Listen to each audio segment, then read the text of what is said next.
बच्चों, आज का जो हमारा टॉपिक है वो है मिरर सिमेट्री। देखिए, सिमेट्री रूल हमने किया था। जो रेजिस्टेंस की वैल्यू निकालनी थी अलग अलग सर्किट में, तो उसी को ही हम और सिंपलीफाई करेंगे आज।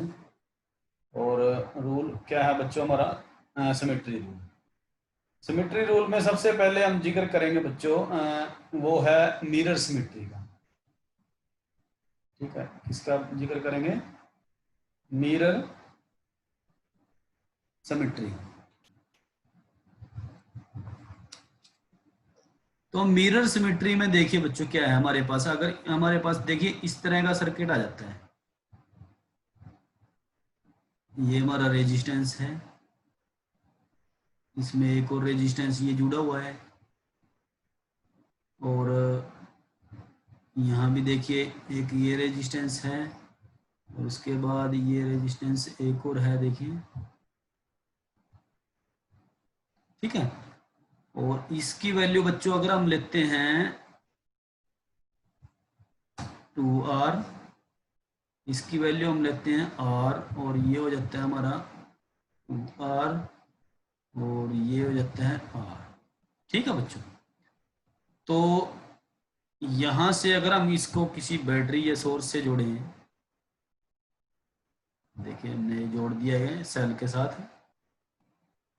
सेल के साथ कनेक्ट करने पर जो ये बैटरी की जो ईएमएफ है ई है, यहां से करंट कितना आएगा बच्चों? आई करंट आएगा। ठीक है, तो आई करंट आएगा, ये हमारा पॉजिटिव पोटेंशियल है और ये हमारा नेगेटिव पोटेंशियल है जो नेगेटिव के साथ जुड़ा हुआ है। और यहां पर भी एक ये रेजिस्टेंस जुड़ा हुआ है बच्चों, ये हो गया आर। ठीक है, तो यहां पर हमने इक्विवेलेंट रेजिस्टेंस निकालना है। ठीक है, इक्विवेलेंट रेजिस्टेंस, इसको हम बोल लेंगे आर ई। कैसे निकालोगे आप? देखिए, इक्विवेलेंट रेजिस्टेंस निकालने के लिए हमें यहां पर यूज करना होगा मिरर सिमेट्री। मिरर सिमेट्री में देखिए हम क्या करते हैं, यहां से अगर आई करंट आता है देखिए, तो यहां पर हमारा करंट कितना जाएगा बच्चों? I1, और इस तरफ करंट डिवाइड होगा, ये I2। अब यहां से देखिए, यहां से अगर हम देखते हैं तो अगर हमारा करंट यहां भी सेम करंट फ्लो होता है, जैसे यहां भी I1 करंट आता है और यहां भी कितना करंट आता है? I2 करंट आता है।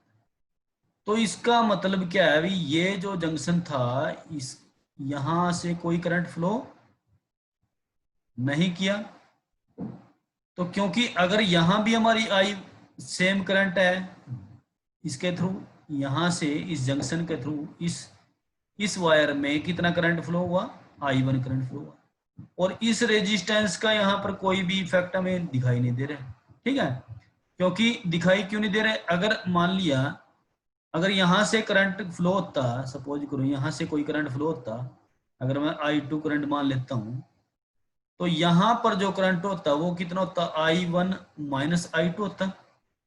पर जबकि यहां पर हमारा करंट कितना है? वो जस्ट सिर्फ I1 है। ठीक है, समझ रहे? वो कितना करंट है? I1 करंट है। तो यानी कि I2 करंट, इसके थ्रू कोई भी करंट यहाँ फ्लो नहीं होता है। ठीक है, समझ में आया बच्चों? तो यहां पर कोई भी करंट फ्लो नहीं होता। तो इस तरह के क्वेश्चन अगर होंगे, ऐसे ही हमारा देखिए अगर डाउनवर्ड पार्ट हम देखें इसका, I2 करंट यहाँ है तो यहाँ पर भी कितना करंट क्रॉस हो रहा है? I2 करंट हो रहा है। ठीक है, तो यहाँ पर कितना करंट है? I2 करंट है। तो सेम करंट होता है, या इस तरफ जाना चाहिए था इस करंट को, यहाँ भी कुछ भी। तो इसका मतलब इस रेजिस्टेंस का यहाँ पर कोई भी रोल नहीं है। ठीक है, ये इस रेजिस्टेंस को हम नेग्लिजिबल मान लेते हैं। ठीक है, समझ रहे? तो ये कब हुआ? ये सारा सिस्टम हम कैसे देख सकते हैं? जब भी आपको लगे कि यहां भी रेजिस्टेंस 2R है, उसके दूसरी तरफ भी रेजिस्टेंस 2R है, यहां भी R है, यहां भी R है, तो अगर हम देखें ये पार्ट, अगर हम देखें तो ये हमारा क्या हो जाता है बच्चों, मिरर बन जाता है। ठीक है, क्या बन जाता है, मिरर, मिरर सिमेट्री बोलेंगे हम इसको। तो मिरर में क्या होता है, जितना रेजिस्टेंस इस तरफ है उतना रेजिस्टेंस दूसरी तरफ नजर आएगा। ठीक है, जितना करंट इस तरफ है उतना करंट यहां आएगा, जितना रेजिस्टेंस यहाँ है उतना रेजिस्टेंस इस तरफ है, और जितना करंट यहाँ उतना ही यहाँ है। समझ रहे? तो अगर ऐसा होता है तो हम मिरर सिमेट्री का फार्मूला लगाते हैं। ठीक है, तो मिरर सिमेट्री का जब फार्मूला लगाते हैं तो जो भी बीच में रेजिस्टेंस है तो उसकी कोई भी वैल्यू नहीं रह जाती। ठीक है, तो अब हमारा जो सर्किट है वो सर्किट हमारा कैसा है, सिंपल सर्किट बन जाता है। कैसे, देखिए मैं यहां बना देता हूं इसको। ये दो हमारे रेजिस्टेंस हैं,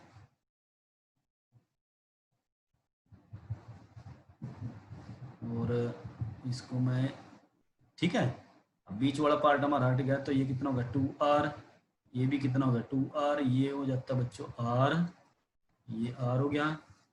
तो यहाँ से करंट कितना आ रहा था, I करंट आ रहा था। ठीक है, समझ रहे? और यहाँ से भी कितना करंट है, ये I करंट है। तो अब हम इक्विवेलेंट रेजिस्टेंस आसानी से निकाल सकते हैं, क्योंकि हमारे पास ये देखिए, ये किस में है, ये सीरीज में है, ये किस में है, ये भी सीरीज में, और ये दोनों आपस में किस में है, ये पैरेलल में। ठीक है, समझ रहे बच्चों? तो ये कितना आ जाएगा हमारा 2R कितना आ गया 4R। तो मैं दोबारा से फिर यहाँ बना देता हूँ इसको, तो हमारा ये सिंपल सर्किट बन जाता है ऐसे। ये हमारा सिंपल सर्किट है। तो ये कितना हो गया हमारा 4R रेजिस्टेंस हो गया, और ये कितना हो गया बच्चों 2R हो गया। ठीक है, तो अब ये दोनों एक दूसरे के पैरेलल में है। तो पैरेलल में आपको मैंने बता ही रखा है, तो पैरेलल में जब भी आप रेजिस्टेंस निकालोगे तो हम क्या करेंगे, उनको मल्टीप्लाई करेंगे। 4R को 2R से मल्टीप्लाई करेंगे और डिवाइडेड बाई, और उन्हीं को आपस में क्या कर देंगे, ऐड कर देंगे। ठीक है, तो ये कितना हो गया 8R हमारा आ जाता है। ठीक है, 8R स्क्वायर आ जाता है, और यहाँ आ जाएगा बच्चों ये 6R। ठीक है, R से R कैंसिल हो जाता है, तो कितना आ गया हमारे पास, इसको भी हम डिवाइड करें। देखें, ये अगर हम 2 से मल्टीप्लाई करें, डिवाइड करें इसको, तो 4/3R, तो ये हमारा इक्विवेलेंट रेजिस्टेंस यहाँ आ जाता है। ठीक है, तो ये थी बच्चों मिरर सिमेट्री। मैं इसको दोबारा से रिपीट करना चाहता हूँ, इस चैनल को बच्चों सब्सक्राइब जरूर करें, लाइक करें, शेयर करें। ठीक है, तो यहाँ पर अगर ऐसी सिचुएशन बनती है कि हमारा एक तरफ जो रेजिस्टेंस है वो दूसरी तरफ भी नजर आए, ठीक है, और जितना करंट एक तरफ है उतना करंट दूसरी तरफ भी हो, तो तब हम मिरर सिमेट्री आसानी से लगा सकते हैं। उसमें क्या होता है कि हमारा जो बीच वाला रेजिस्टेंस कोई भी कंबाइन कर रखी है, जैसे यहाँ पर वायर जोड़ रखी है, तो उस वायर का, उस रेजिस्टेंस का कोई भी वैल्यू नहीं रह जाती, वो हमारे लिए क्या है, 0 के इक्वल होती है। ठीक है, तो बच्चों ये था मिरर सिमेट्री, और नेक्स्ट हम करेंगे बच्चों और सिमेट्री का रूल है। ठीक है, फोल्डिंग सिमेट्री करेंगे। तो बच्चों आज के लिए इतना ही, थैंक यू।